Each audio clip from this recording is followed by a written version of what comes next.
Kali ini kita akan ngebahas film horor Thailand tahun 2012 berjudul 3AM. 3AM adalah film omnibus yang menceritakan 3 cerita horor berbeda dalam satu film yang tidak ada hubungan antar ketiga filmnya.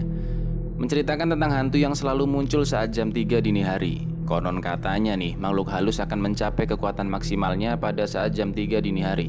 Itu di film ini ya lur. Film dimulai dengan memperlihatkan scene seorang pria tua yang sedang menggunting rambut dari mayat seorang wanita yang ada di sebuah makam. Lalu ketika dia selesai menggunting rambut, tiba-tiba scene berganti ke sebuah toko wig yang menjadi bisnis dari sebuah keluarga. Dan pada malam itu toko hanya dijaga oleh 2 saudari dan 1 karyawan wanita bernama Som. Kedua orang tuanya tidak ada di sana karena sedang berpergian keluar dan baru akan kembali ke rumah keesokan paginya. Kedua saudari ini adalah Mei, si adik yang patuh dan rajin, dengan kakaknya Min, yang egois dan tidak mau tahu urusan bisnis keluarganya.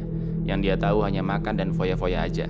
Bahkan Min memaksa meminta oleh-oleh ke ayahnya padahal barang yang diminta itu nggak ditemukan. Hubungan persaudaraan mereka ini tidak harmonis lur, sampai datanglah seorang wanita yang menjadi penyuplai rambut untuk bahan wig dan menjual rambut yang begitu indah ke Mei. Namun Mei tidak menyadari bahwa rambut itu adalah rambut dari... Ketika ibu tersebut menunggu bayaran dari wignya, dia melihat berita di koran bahwa pria tua yang menggunting rambut mayat wanita itu telah mati. Dia menabrak tembok dan lehernya patah.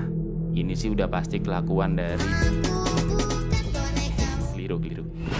Scene berganti ke Mei yang sedang merapikan rambut mayat tersebut. Lalu dari belakang ada tangan yang menghampirinya. Dan ketika Mei menoleh, Mei tidak melihat apa-apa. Karena sudah larut malam, Som karyawan di toko tersebut pamit pulang dan Min juga pergi untuk bertemu dengan teman-temannya.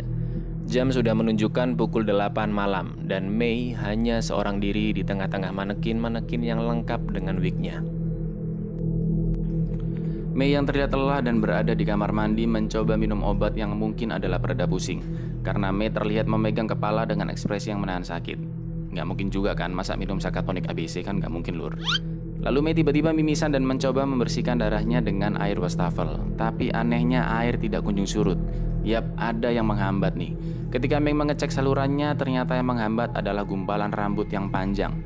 Dan tidak lama kemudian kembali muncul tangan pucat berair mendekat ke arah Mei. Namun ternyata Mei hanya bermimpi. Mei yang terbangun dari tidurnya mendengar suara aneh. Dan ketika dia mencoba mencari suara tersebut di ruangan manekin wig, ternyata suara tersebut berasal dari teman-temannya Min lur. Mereka memutuskan untuk berpesta di toko wig, sedangkan Mei mulai menutup toko wignya. Lalu Min dan teman-temannya membuat lelucon yang berlebihan. Lin, salah satu teman cucok rempong dari Min, mengambil wig dari mayat wanita tersebut dan menjadikan bahan bercanda dengan teman-temannya. Mei yang marah menyuruh mereka mengembalikan wig tersebut. Minnya tidak terima nih, meminta barang-barang Min yang dipakai Mei untuk dikembalikan. Baju, tas, boneka, dan lain-lain. Padahal itu karena Mei tidak pernah meminta barang-barang ke orang tuanya. Dan Mei terpaksa memakai baju dari kakaknya Min karena tidak punya baju lagi. Dan akhirnya Min meminta Lin mengembalikan wig ke tempatnya semula dengan ekspresi wajah marah ke arah Mei. Di sini terungkaplah alasan hubungan mereka yang gak harmonis lur. Min ternyata iri dengan Mei karena orang tua mereka lebih memperhatikan Mei. Sedangkan Mei juga merasa gak adil karena bekerja siang dan malam dan uangnya digunakan Min untuk foya-foya aja. Lalu tanpa terasa waktu menunjukkan jam 3 dini hari. Dan arwah mayat wanita pun mulai memburu mereka satu persatu. Lin yang mengembalikan wig mati dengan kepala terpenggal dan dijadikan manekin bersama dengan wig yang dia pakai untuk leluconnya. Mereka berusaha kabur namun kunci untuk membuka pintu patah dan mereka terjebak di dalam toko wig. Jum yang berusaha mencari benda untuk mendobrak pintu juga mati karena dibanting ke lantai begitu kerasnya. Pon juga mati tertancap paku yang digunakan untuk merapikan wig. Lalu Mei mendapatkan penglihatan bagaimana wanita itu bisa mati. Ternyata dia ditenggelamkan dengan paksa. Dan itulah yang membuat hantu tersebut berkulit pucat biru dan berair. Namun sayangnya Mei adalah incaran berikutnya. Mei dikurung dalam alat penghangat rambut sampai akhirnya alat tersebut meledak. Dan Min yang berusaha membantu terkena ledakannya hingga pingsan. Ketika Min tersadar, hari sudah pagi. Orang tua mereka pun sudah kembali. Alih-alih Min ingin bercerita apa yang telah terjadi, orang tua mereka malah... Dan yap, ternyata Min sudah mati karena tertancap pecahan kaca besar di perutnya. Lalu di akhir scene ketika kamera menyorot perlahan ke arah Mei yang berpelukan ke ibunya, ternyata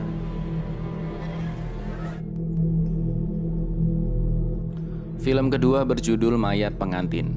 Seorang penjaga mayat bernama Tos diminta untuk menjaga sepasang mayat suami istri bernama Mike dan Cherry yang mati secara misterius. Perawat yang mengantarkan melarang Tos untuk masuk ke kamar pribadi mereka apapun yang terjadi.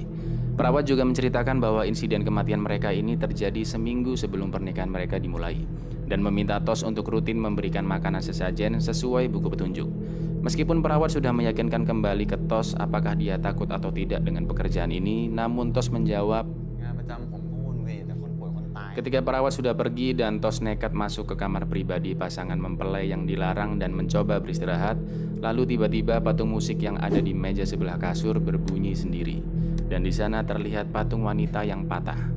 Malam pun tiba dan Tos menyiapkan makanan sesajen. Ketika Tos hendak kembali ke kamarnya, Tos melihat tutup peti dari mayat wanita itu terbuka sedikit.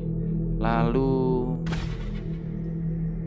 seekor tokek yang jatuh dan masuk ke dalam peti mati Cherry, lalu masuk ke dalam gaun pengantinnya. Bisa aja sih tokek. Tos yang berusaha mengeluarkan tokek itu malah tersanjung dengan kecantikan dari Cherry. Lalu ketika Tos berusaha membuka gaun pengantin untuk mencari tokek tersebut, mayat Mike seolah-olah tidak terima atas perlakuan Tos. Tos penasaran dengan apa yang terjadi sebenarnya. Kenapa kedua mempelai ini bisa mati secara bersamaan? Tos yang membuka laci kamar menemukan sebuah wadah yang berisi patahan patung musik, sebuah CD dan sebuah kamera. Namun patahan patung musik yang terjatuh di bawah kasur, dan ketika dia berusaha menggapainya, tiba-tiba patahan tersebut hilang. Tos lalu mencoba memutar CD, namun CD tersebut juga error dan tidak terbaca. Tos tidak menghiraukannya dan beralih ke kameranya. Dan di situ dia menemukan foto-foto dari Cherry yang terikat tali dan terlihat tersiksa. Tos akhirnya menyadari nih bahwa Cherry telah disiksa oleh Mike, calon suaminya. Tos yang sedang emosi tiba-tiba menemukan sebuah benang tersangkut yang ternyata itu adalah benang jahit dari dada mayat Cherry. Ketika Tos perlahan-lahan mengikuti arah benang dan semakin dekat dengan ruang peti mati, dia melihat sosok Cherry yang berusaha memanggilnya. Lalu Tos terbangun dari mimpi. Dan tiba-tiba aja CD yang awalnya nggak kebaca malah menyala otomatis. Udah diservis nih kayaknya nih, yang memperlihatkan rekaman Cherry sedang disiksa oleh Mike. Mike mengatakan, Tos pun semakin emosi mendatangi ruang peti mati dan menemukan peti mati Mike sudah menabrak peti Cherry. Dan tutup peti mati Cherry sudah terbuka lebar. Tos pun menantang mayat Mike. Lalu Tos memindahkan peti Cherry di ruangan yang berbeda agar tidak diganggu oleh Mike lagi. Tos yang jatuh cinta pun akhirnya menjaga, merawat, bahkan melakukan hubungan di luar batas dengan mayat Cherry. Lalu ketika Tos terbangun dari tidurnya, dia melihat peti Mike yang sudah kosong. Tos yang sedang kebingungan tiba-tiba ditarik kakinya oleh sepasang tangan dari bawah kasur dan ditusuk dengan patahan dari patung musik yang hilang di bawah kasur.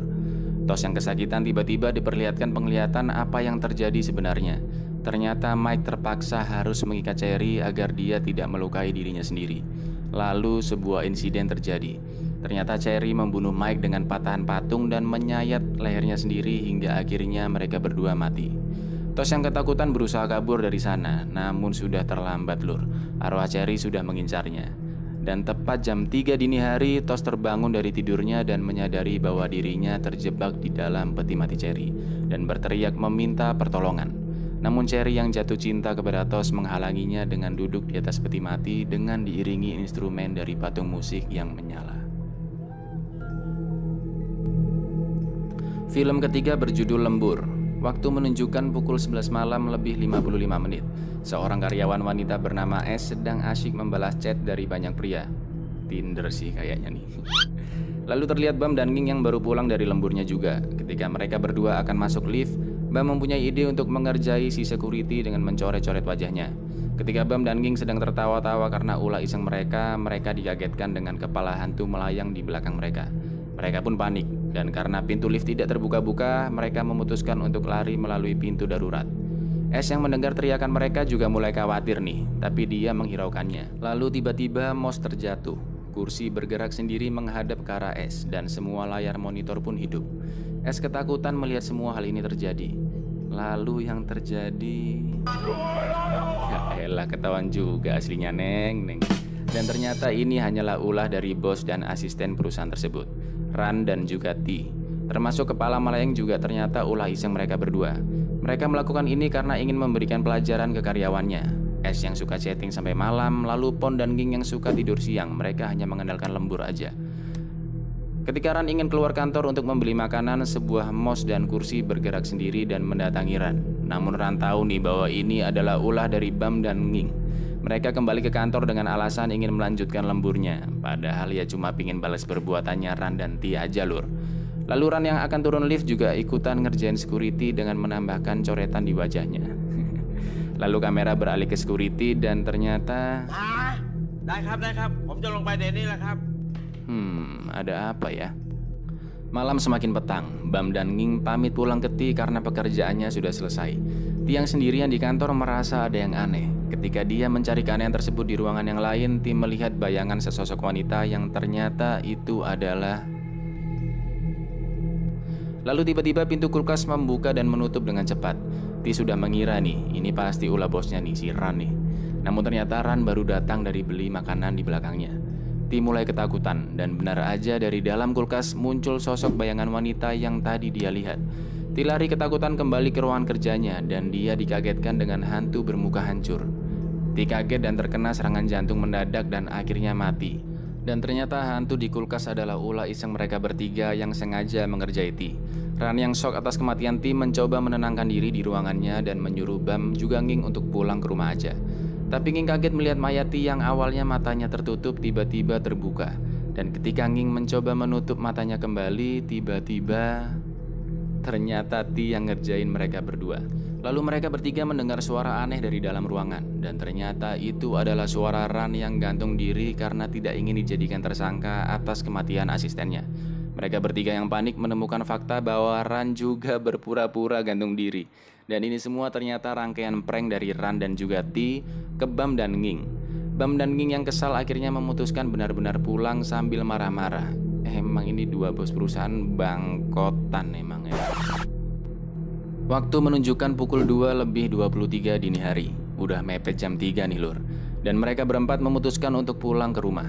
Namun Ran mengatakan Ran ternyata lupa menempelkan tulisan rusak di kulkas yang dibuat prank tadi dan meminta Bam untuk mengambilkan isolasi di ruangan kerjanya.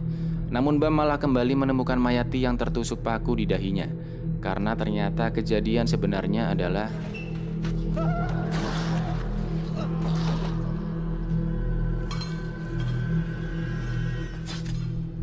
begitu pula dengan Ran yang ditemukan oleh Bam dan Ging di ruang kerjanya. Karena sebenarnya